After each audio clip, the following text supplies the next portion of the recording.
बहुत लोग बीमार पड़े हुए हैं, चारों तरफ से हाय हाय की बौछार हो रही है, और उसने नशा पिया हुआ है शराब का। तो क्या समझता है? जो होता है सो होने दो, कुछ भी नहीं। अपनी बादशाही का नशा अनुभव होता है ना, वो तो अल्पकाल की है। नशा उतर गया, खेल खलास। और यहाँ तो नारायणी नशा है। क्या? कौन सा नशा? नारायणी नशा। क्यों? जगदम्बाई नशा क्यों नहीं कहा गया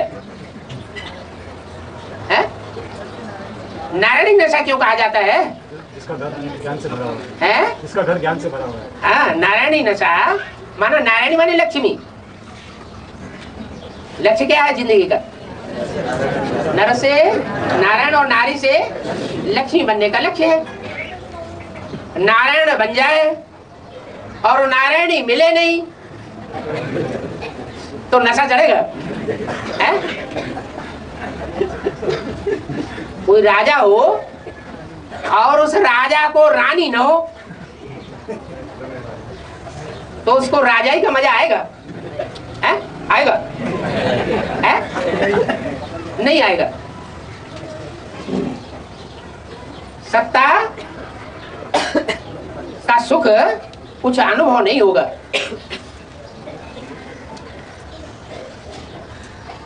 रानी तो छोड़ो,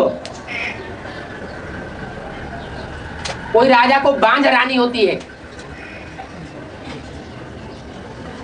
बच्चे पैदा नहीं होते तो भी क्या होता है?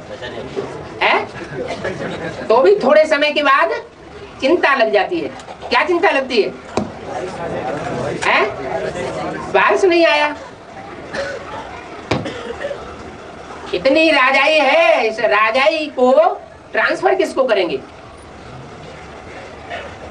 अगर गोद भी लेवे तो पता नहीं कैसा खून होगा। अपना बच्चा है तो थोड़ा पक्का होता है कि खून तो हमारा ही होगा। यहां फिर बेहद की बात है। क्या बेहद की बात है? कोई धरनी बड़ी फर्टाइल होती है और कोई धरनी बंजर बन जाती है, उसमें पैदाइश नहीं होती है। तो जो बंजर धरनी होती है उसकी कीमत बहुत कम हो जाती है, और जो फर्टाइल धरनी होती है उसकी कीमत बहुत बढ़ जाती है। कलयुग में क्या करते हैं? खाद डाल डाल के, केमिकल डाल डाल के, जिस धरनी में कुछ भी पैदा नहीं होता और पैदा भी होता है तो कीड़े खा जाते हैं, उस धरनी को भी कैसा बना लेते हैं? अल्पकाल के लिए उपजाऊ बना लेते हैं। अल्पकाल के लिए जो धरनी उपजाऊ बनती है उसकी क्षमता उत्तरोत्तर कम होती जाएगी या बढ़ती जाएगी? क्षमता दिन प्रतिदिन घटती जाती है।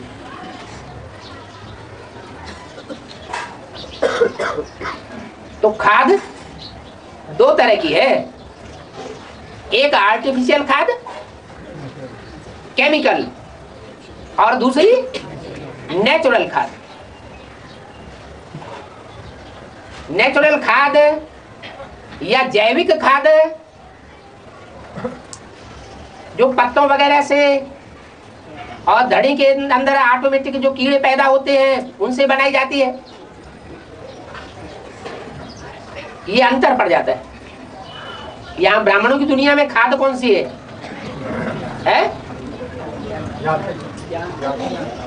अरे सत्युग त्रेता में कोई खाद पड़ती है? नहीं पड़ती। खाद नहीं पड़ती तो कलाएं कम कैसे हो जाती है? सोने चांदी की खाद पड़ती है ना। द्वापर में तांबे जैसी आत्माएं उतरती है, महाकामी महाक्रोधी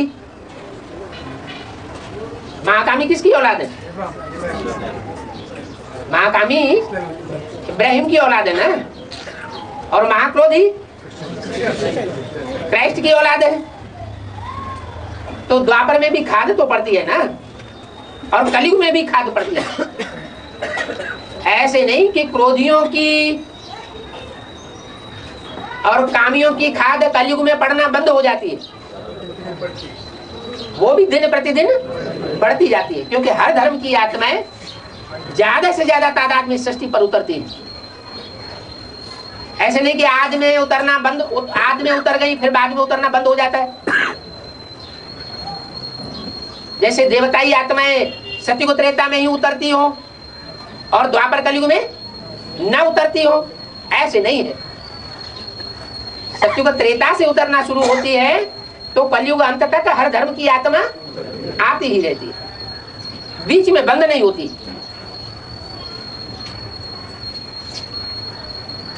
तो आबादी तो बढ़ती है, विकृतियां भी बढ़ती हैं और खाद भी बढ़ती जाती है। जो बढ़ी हुई खाद है, उस खाद की दुनिया को, खाद की खेती को खत्म कर दिया जाए और नेचुरल खेती होने लगे। उस बेहद की नेचुरल खेती के लिए क्या करना पड़े? हाँ, उसके लिए सिर्फ वाइब्रेशन ऑफ व्यभिचारी चाहिए। दृष्टि का व्यभिचार भी पतन कर देता है, वाचा और कर्मेंद्रियों का व्यभिचार तो नीचे गिराता ही है, लेकिन वाइब्रेशन का भी व्यभिचार नहीं होना चाहिए। और उसकी शुरुआत कहां से होती है? वाइब्रेशन की व्यभिचार की शुरुआत कहां से होती है? हर चीज की शुरुआत, फाउंडेशन तो ब्राह्मणों की संगम की दुनिया में पड़ता है ना। वाइब्रेशन का कनेक्शन है दृष्टि से। दृष्टि वृत्ति को सुधारती है, दृष्टि वृत्ति को बिगाड़ती है। बिगाड़ती कब है? दृष्टि बिगाड़ती कब है? जब अनेकों का संग का रंग होता है, अनेकों की दृष्टि का संग का रंग लगता है तो दृष्टि बिगाड़ती है। और जब एक के संग का रंग होता है तो दृष्टि सुधारती है। क्या सुधारती है? वृत्ति को सुधारती है, वाइब्रेशन सुधर जाता है। तो इन आंखों को खुला रखेंगे तो खुली हुई आंखें सबको देखेंगी या नहीं देखेंगी? तो सन्यासियों ने क्या करना शुरू कर दिया है? आंखें बंद करना शुरू कर दिया।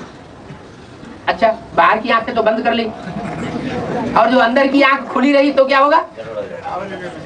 तो और ज्यादा गड़बड़ हो जाएगा। तो इन आंखों को खुला रखने न रखने की बात नहीं है। बाबा ने जो हमें मंत्र दिया है, देखते हुए नहीं देखो,